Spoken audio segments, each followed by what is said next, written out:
What's going on, gang? Baltmatrix here, and today we are taking a look at MakeToys Hellfire, specifically the Hellfire Emergency Relief Special Edition figure. There's really nothing special about it other than this sticker on the box. What this is a figure that MakeToys sold on their website, and all proceeds from the sale of this figure, this specific line of, or release of this figure, went to the Red Cross to help with the Alberta, Canada, Fort McMurray wildfire situation. I wasn't going to pick this figure up, but I saw they were doing this and I wanted to do at least something. So I bought the figure. It was $125. I think it's money well spent. It's a fantastic figure and it's a great cause. Hellfire is just a little bit shorter than Masterpiece Prime, so he is a Masterpiece class figure. The figure is molded off of Generation 1 Inferno in candy apple red, black, with silver and white highlights. It looks fantastic, and I absolutely adore the head sculpt. It is a perfect G1 version of the head sculpt. No light piping, though. Quick 360-degree look at the figure. It's definitely a very chunky figure, which I like a lot. It works for the G1 aesthetic that they're going for here. Have I mentioned that it's candy apple red? It's really shiny red and it works really well, even if the red is different shades in certain spots. Accessories included with the figure are his gun, which is really cool, pretty darn big, has a foldable handle, and his, I guess, water cannon? It pops right off and does split into two components for being stored in vehicle mode. Oh, and yeah, he definitely does have two hands. Two fully working hands. They open and close at the fingers. So you can pose him any way you want. You can have him with the, I don't know, holding the water cannon or not. Either way, it's up to you. I've already said that I like this figure, but there is one major issue that I have with it, and that has to do with his ankles. Specifically, the ankles here are not very tight at all.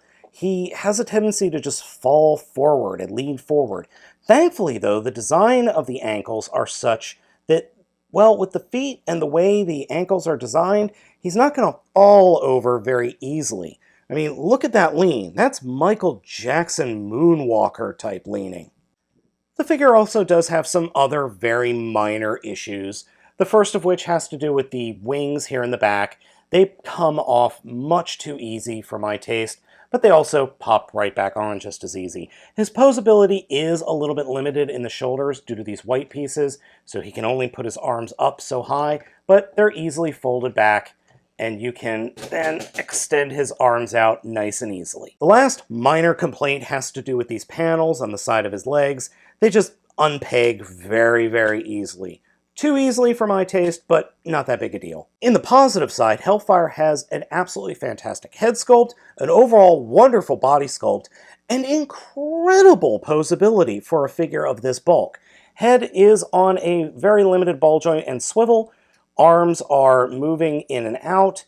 Then there is a very tight ratchet in the shoulders, swivel at the upper arm, double elbow. Hands do rotate. No real torso articulation. There is a little bit, though, due to the transformation.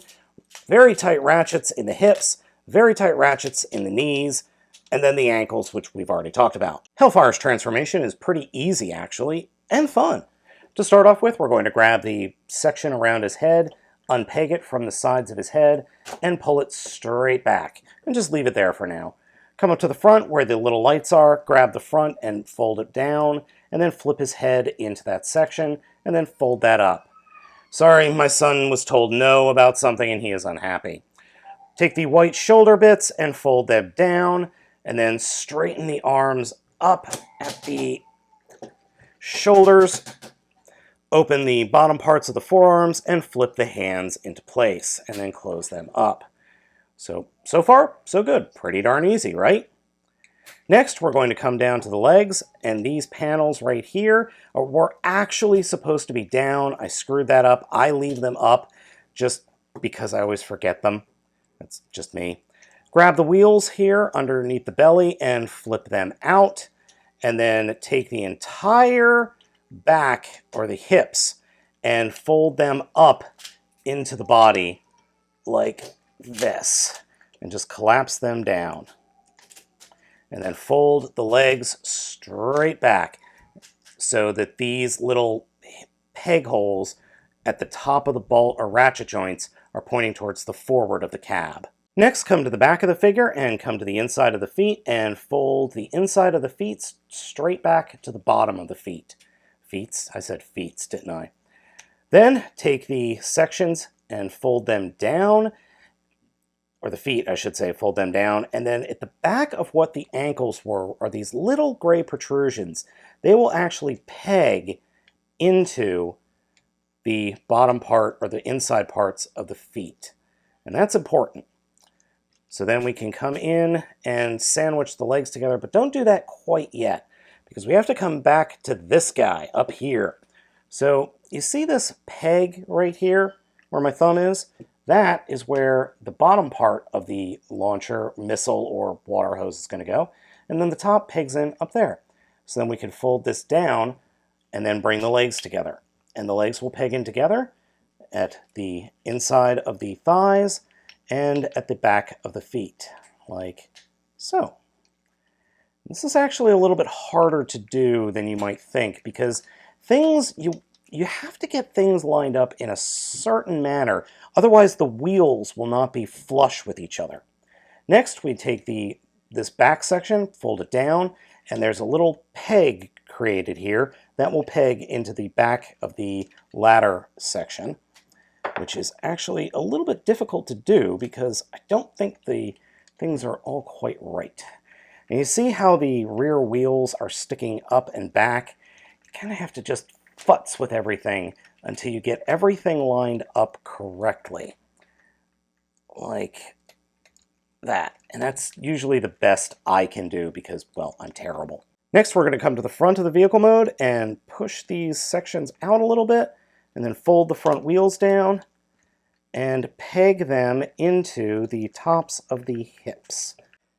Now, with the wheels pegged into place, reach behind the shoulders and fold down these little tabs, and they will peg into these open ports. Let's do that on both sides. Next, come to the back here, where the outside of the legs were. Pull out these tabs, flip them around, and push them in, and they will peg into those little peg holes right above the wheels. But before we do that, we need to get the ladder truck in place, because when we fold these panels back, these panels will also peg into the ladder truck. Then when the panel is in place, we could take the white bits, flip them around, and they will connect to the top or backs of the panels, like so, forming what appears to be hoses. Lastly, we turn the arms so the white pieces are sticking up. Push the shoulders down as far as they will go when we fold it back, and then the tops of the forearms will peg into the little peg right up here. And once we get everything lined up, we will have ourselves a nice little fire truck. The gun has this little connector port up here. This T will plug into that hole, like so, and will be covered by the ladder. As third-party figures go, this guy is quite good. The fire truck mode is really nice. I know there are other, or I should say more fire truck accurate figures out there. I think there's one other third-party figure, but this one I am happy with. The wheels are rubber, parts of this figure are die cast, other parts are just plastic, but it looks good, it's painted well, and I just like it. Plus, the ladder is ridiculously long. I mean, that's crazy long for a toy fire truck. I mean, that's nuts. That's like almost 2 feet. And lastly, I had to show off what I call the reverse Gerwalk. I love this. This is so stupid. It is so silly. Indeed, it is very, very silly. So gang, I hope you have enjoyed this video review of MakeToys Hellfire. As always, I'm Baltmatrix. Asking you to like, comment, and subscribe, and I will catch you next time.